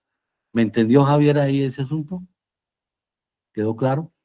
Ahí más o menos tengo que repasar, pero bueno, ahí vamos, profe. Ok, pues hacemos otra actividad ahí. Listo. Con la hoja de control, bajemos a la hoja de control, por favor, Miguel. Es tan amable, no la baja. Cuando ya elaboramos la hoja de control, colocamos la fecha en que elaboramos esta hoja de control, la fecha, y firmamos como responsables de que diligenciamos esta hoja de control, ¿no? ¿Para qué sirve la hoja de control? ¿Quién me dice? Fuera de que sirve como índice para ubicar los documentos, ¿para qué más nos sirve la hoja de control? ¿Qué tipo de control hace esta hoja, como el nombre lo denomina? Profe, es el resumen de lo que contiene el acta o la descripción del documento. Un breve resumen. Es como el inventario de cada carpeta, ¿no es cierto? Es como para controlar El índice. el índice, correcto. Y cuando nos pregunten por algún acta, pues vamos al índice y ahí nos va a decir en qué folio está, y podemos ubicar muy ágil y podemos dar respuestas a consulta muy rápido, ¿no? Pero si no tuviera hoja de control, nos toca que pasar hoja por hoja y ir buscando dónde está esa acta, ¿no? Entonces sería más difícil, más demora el tiempo de respuesta a la consulta que nos están haciendo, y no tendría un elemento de descripción que es la hoja de control, ¿no? Pero cuando prestamos la carpeta, ¿cuál es el otro trabajo de esa hoja de control? Que cuando nos la devuelvan, nosotros tenemos que hacer que como servidores públicos, como custodios de la información, verificar que eso que dice en la hoja de control esté en la carpeta, que no nos hayan arrancado un folio o nos hayan hecho perder un documento de esa carpeta, ¿no? Porque inmediatamente evidenciamos la tenemos que informar que hay una sustracción, un ocultamiento o una pérdida de información, y para que hablan un proceso de investigación disciplinaria por la pérdida de información, y que eso lo castiga el artículo 34 de la ley 1952, creo que es el Código Disciplinario, donde es falta gravísima la sustracción o pérdida de información. Entonces, a eso nos sirve hacer ese control. Esa hoja de control nos sirve para muchas cosas: para controlar y evitar la pérdida de información, para agilizar la consulta, ¿no es cierto?, para ubicar más rápido el documento dentro de una carpeta y minimizarnos tiempo en la respuesta de consulta. ¿Estamos claros hasta ahí? ¿Alguna duda sobre este tema? ¿Alguien que quiera aportar? Dina. Profe, yo Claro tengo una pregunta. claro que sí. Profe, por ejemplo, en una denuncia, o sea, en serie compleja, Sí. digamos, yo soy la denunciante, pero si en varios, digamos, que tienen varios, ¿cómo le dijera?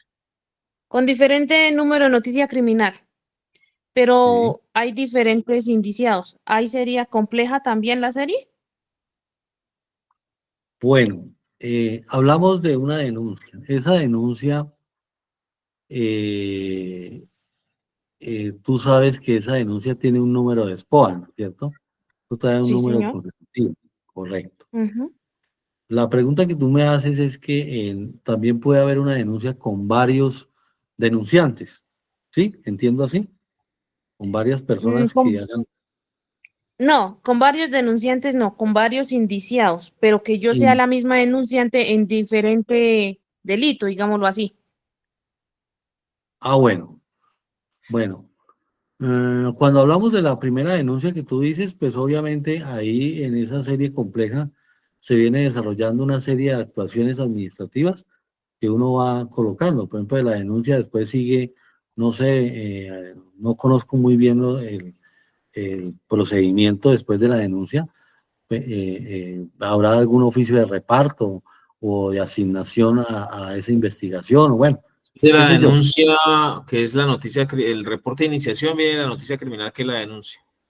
Correcto. Y de ahí ya viene, si es por URI o depende cómo se crea la noticia criminal, el traslado a asignaciones, y de asignaciones la asignación al despacho, y después la llegada al despacho y aboca al despacho, que es cuando decir acoge el proceso, y ahí ya arranca el proceso investigativo Correcto. cuando emite el programa metodológico y demás. Cada esas actuaciones que nos habla Miguel, pues deja un registro, un registro, un documento.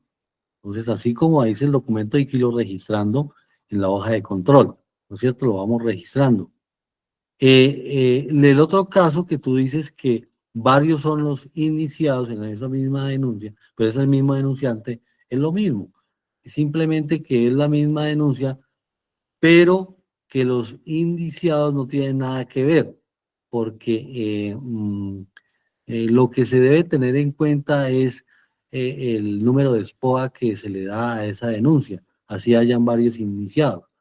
Lo que hay que tener es el control de que qué tipos documentales se van anexando a esa misma denuncia para así mismo irlos describiendo en la hoja de control. Las mismas actuaciones administrativas, jurídicas, se van describiendo. Por ejemplo, lo que dice Miguel, denuncia. Hay varios iniciados en la denuncia, pero de esa denuncia va a la oficina de asignaciones, ¿no? ¿Me dices tú? A la oficina de repartos, ¿qué es que dices? Miguel, por favor. Las direcciones seccionales tienen una fiscalía, que es la Fiscalía Única de Asignaciones, es donde toda noticia criminal Sí. que se haya generado llega, y ellos hacen la valoración por el tipo penal, ¿sí? Por la conducta, y así mismo miran a qué fiscalía le corresponde por competencia. Ah, bueno. Remiten a la fiscalía. Cuando miren, hacen esa evaluación ahí interna a la oficina de asignaciones, ellos deben ingresar un anexo a esa denuncia donde digan a qué fiscalía va de reparto eso, de acuerdo al delito, ¿no es cierto? Debe dejar un registro. Entonces, el segundo documento sería, voy a decir algo, no conozco, pero voy a decir algo, ustedes me ayudarán, los que trabajan en la fiscalía. Oficio, comunicado número tal, reparto a la fiscalía número tal. Puede ser algo así, o asignación a la fiscalía número tal. Un Eso registro depende que del tocayo, indique si esa actuación. hizo por denuncia o querella, que es el mismo formato de noticia criminal. Recuerden que el formato de FPJ 39, que era el de querella, no existe, porque para eso está el formato de noticia criminal. Me han preguntado últimamente por ese formato de querella, no sé por qué. Y resulta que el formato de noticia criminal recibe la noticia por denuncia o por querella. Es un formato único. Primero. Segundo, depende si la noticia criminal se originó por actos urgentes o se originó por denuncia o querella, que es la noticia criminal. Si se Voy a, originó por denuncia o querella, asignaciones y a reparto. Si se originó por actos urgentes, Policía Judicial hace todas las actividades dentro de los actos urgentes, remite a URI, URI remite a asignaciones, y asignaciones entrega o asigna al despacho que le corresponde. Entonces, digamos, primer documento sería el reporte de iniciación, que es el que genera el NUNC, que es el número de 21 dígitos. Segundo documento, la noticia criminal, ¿ya? Y ahí hay un break. ¿Y es cuál?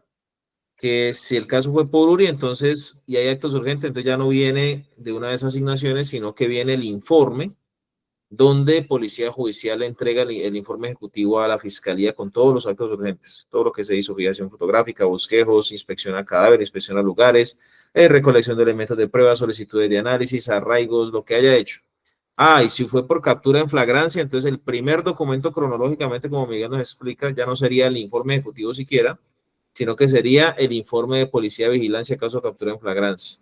y ahí ya vendría todos los derechos del capturado y el procedimiento, y después ya vendría el informe ejecutivo de policía judicial con las acusaciones. Y ahí sí ya Correcto. el resto. Pues Sandy. ya le damos la palabra. Sandy, espérame.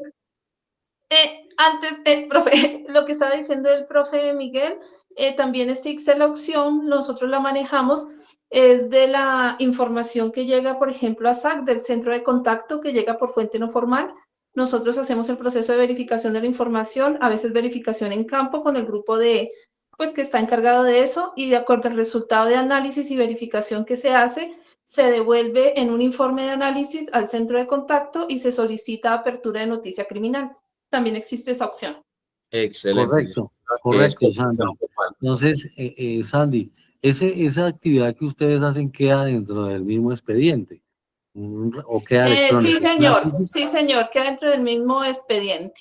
Correcto, Igual lo que entonces, decía ahorita la compañerita, sí pueden haber muchos indiciados, pero si todos quedan bajo una misma noticia criminal, entonces todo va en la misma serie documental, que es el mismo expediente, a pesar de que sean varios indiciados, es una sola noticia criminal.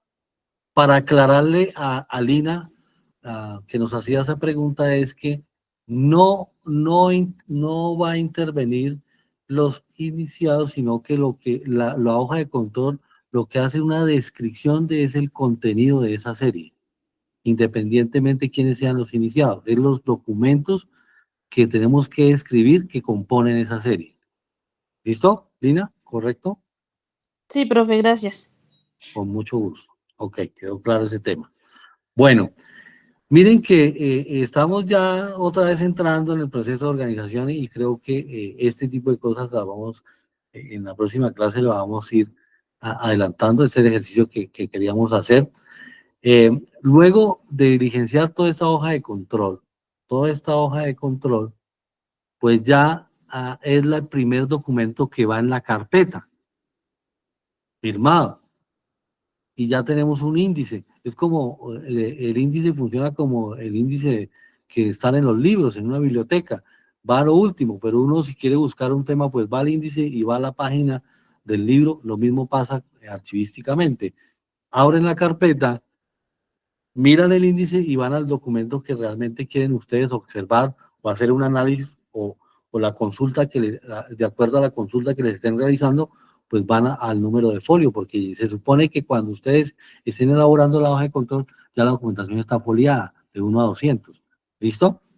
Vamos a decirle a Miguel que nos proyecte la nueva hoja de control del Archivo General de la Nación, que las entidades todavía no la han implementado, pero que quiero que ustedes la conozcan para que miren a qué se van a enfrentar a lo último de actualización del Archivo General de la Nación. Es el instructivo de hoja de control. Miremos, Miguel, por favor. Eso lo vamos a dejar, ese instructivo lo vamos a dejar en la plataforma para que ustedes lo estudien y ya con eso creo que me voy a pasar unos minuticos en la clase, pero quiero que ustedes miren el cambio que hay de esta hoja de control que la tienen, este mismo diseño lo tienen todas las entidades, pero ya cambió. Las entidades no lo han actualizado. ¿Y quiénes deben cambiar los diseños de hojas de control y formato? Los de calidad. Mire, la guía metodológica de instructivo para diligenciamiento de la hoja de control. Miren, esa es una guía espectacular para que la conozcan. Vamos, Miguel, bajemos a lo último. Ya después ustedes se la leen, no la vamos a leer, sino que voy a explicar lo último para que ustedes lo entiendan más fácil. Al formato de... Miren, este es el nuevo formato de hoja de control que deben implementar todas las entidades del Estado y todas las entidades privadas con funciones públicas. Entonces dice formato de hoja de control. Es diferente al que estábamos viendo, ¿no es cierto? Inclusive la policía tendrá que entrar a actualizar también. Entonces, miren, control de diligenciamiento. Ahí en hoja número, ahí debemos colocar qué número de hoja es. Pues de 1 a 2 o a 3, dependiendo de las hojas que hemos diligenciado. Dice código y nombre de la unidad administrativa. Ese código o nombre de la unidad administrativa, ese código es de acuerdo a tablas de retención documental. Sí, por decir, vamos a hablar de la fiscalía. en su organigrama, si la Fiscalía General, el despacho del fiscal general es 001, pues ahí vamos a colocar el código 001 y vamos a colocar despacho Fiscalía General de la Nación, por decir un ejemplo. Código del nombre de oficina productora. Si estamos hablando de los archivos que produce el despacho de la Fiscalía General, pues vamos a colocar obviamente el mismo código 001, y vamos a colocar despacho de la Fiscalía General de la Nación. Código y nombre de serie documental. Digamos que estamos hablando de derechos de petición y en la tabla de retención documental el código de derechos de petición sea, por decir, 1.2. Entonces vamos a colocar ahí 1.2, ¿no es cierto? Luego dice código de nombre de serie. Código de nombre de serie documental. Los derechos de petición se derivan de la serie de acciones constitucionales. Entonces miramos en la tabla de retención documental qué código tiene acciones constitucionales y le colocamos el código ahí. Puede ser que acciones constitucionales sea 1, digamos que sea el 1. El código de la subserie de derechos de petición sea 1.2, entonces colocamos 1.2. Entonces ahí estamos diciendo que estamos organizando unos derechos de petición que es de la serie de acciones constitucionales. Se deriva. Dice, nombre del expediente, ahí vamos a colocar derechos de petición. ¿Listo? Así se va a llamar esa carpeta, derechos de petición. Luego miren, fecha de incorporación del expediente, del expediente, o sea, fecha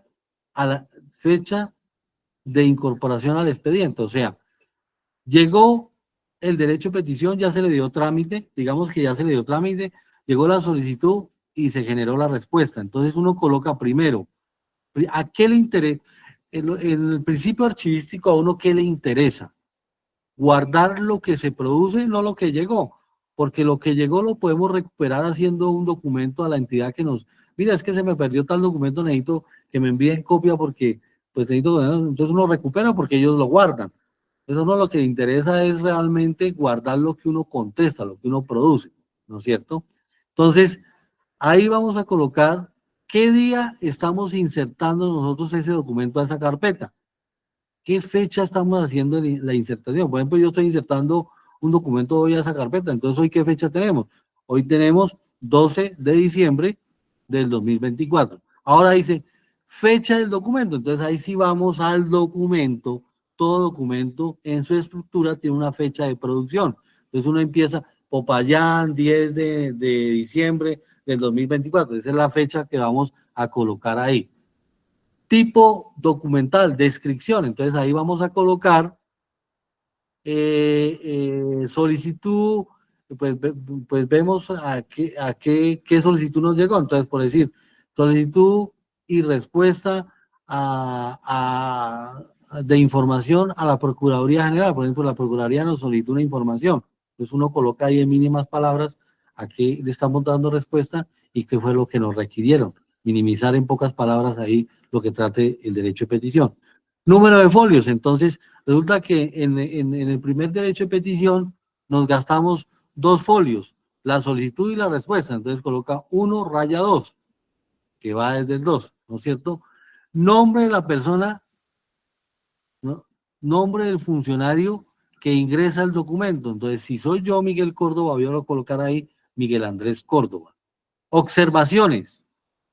Pues puede ser que en ese derecho de petición hayan fotografías, entonces dice, haya adherida una fotografía o algo. Entonces hay que hacer la observación ahí. O el documento se encuentra manchado, el documento está alterado con lapicero en la parte superior. Las observaciones que ustedes vean en ese documento. Y así sucesivamente van diligenciando todo el contenido de esa carpeta. Bajan, por favor, bajamos, por favor. Y cuando ya tiene 30 espacios, o sea que en cada 30 espacios tenemos que, para cuántas hojas tenemos que tener para una carpeta que contiene 200 folios, pues deben ser varias hojas de control, ¿no es cierto? Y abajo, nombre y apellidos, cargo y firma de la persona que diligenció la hoja de control, responsable de la oficina productora, nombres y apellidos, quién está como responsable del área de esa oficina, es el jefe, es el que cierra esa hoja de control para evitar que inserten más documentos o haya una alteración a este documento público, a esta estandarización. Entonces, miren que ya cambió el diseño de hoja de control. Miren, y esto sirve, este diseño sirve mucho. ¿Por qué? Y facilita, ¿qué facilita? Este diseño facilita para que cuando aperturen un proceso, por ejemplo, en la fiscalía, cuando se apertura una denuncia, ¿empieza dónde? Cuando uno va a denunciar a la fiscalía, ¿dónde, en qué dependencia inicia ese proceso? Ustedes saben, ¿dónde inicia uno colocando la denuncia? ¿En la URI? En la URI, profe. Correcto. En la URI. El de la URI debe empezar a colocar la hoja de control y él es el que va a hacer el ingreso del primer documento. Va a aparecer el primer nombre que va a aparecer es el de él. Y ya la carpeta se va con este formato a reparto donde sea asignado y allá van a ingresar los documentos. Entonces allá va a colocar el nombre, la persona que ingrese el segundo documento. Entonces ahí vas a ver quiénes participaron y va a ver la trazabilidad de la participación de esa serie completa. ¿Qué tal les parece este instrumento? Recibo opiniones. A mí me parece mucho más completo y mucho más específico y permite mirar así como la trazabilidad desde el momento en que llega el documento y sus diferentes movimientos por las diferentes dependencias. Me parece que es de bastante control claro, para diligenciar. Cindy, es de bastante control. Y mire, voy a darles un concepto técnico mejor todavía. Subámoslo, Miguel, y le voy a explicar otra cosita ahí antes de irnos. Miren que este nuevo formato, que lo deben implementar ya las entidades y que ustedes deben darlo a conocer porque ya van a tener la herramienta ustedes ahí en la plataforma de Gunter, la vamos a entrar ahí con el instructivo y todo, para que le digan a sus jefes de gestión documental, mire, ustedes están atrasados, ya cambió eso, el Archivo General mandó otro diseño que hay que implementarlo por directrices del Archivo General de la Nación.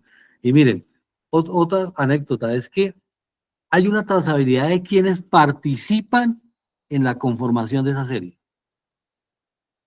Porque hay series complejas que no solamente se desarrollan en una sola dependencia, sino en varias dependencias. Por ejemplo, los contratos. Hay una oficina de precontractual, otra contractual, hay otra, eso participa un poco gente en la elaboración de los contratos y en la supervisión, entonces ahí van apareciendo, hay un control de realmente quiénes participaron en esa producción de documentos, si ingresaron o no ingresaron, si realmente están documentando la serie en cada fase que vaya pasando, en cada dependencia que vaya pasando esta serie, esta subserie, ¿no es cierto? Entonces, pues espero les haya gustado esta charla, espero estemos aprendiendo, este es el nuevo formato de la hoja de control, les había explicado el anterior, pero miren que este es el nuevo formato para que se actualicen. Muchos de ustedes el próximo año,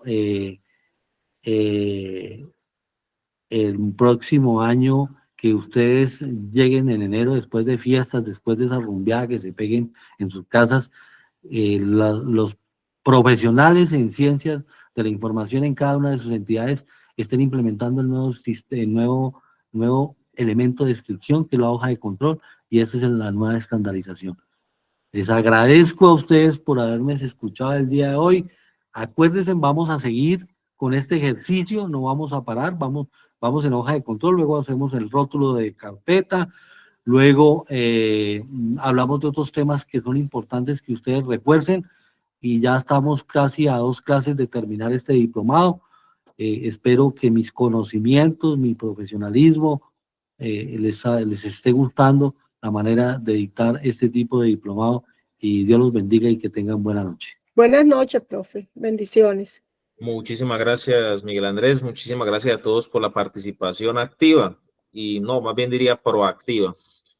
Y por este punto tan importante de actualización de hoja de control, que créanme que ni siquiera muchas entidades lo conocen siquiera en este momento, pues todavía.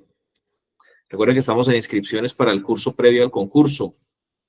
Arrancamos el 15 de enero y esta semana, bueno, ya diríamos que a inicios de la otra semana se les va a enviar el botón PSE para pago para los que quieran empezar a ser parte de la capacitación, porque hay cupos limitados, ¿no? Pues no podemos, hay mucha gente que se quiere vincular, pero los cupos máximos ya los ampliamos a 500, ya no podemos ampliar más, porque ya sería demasiada gente para administrar.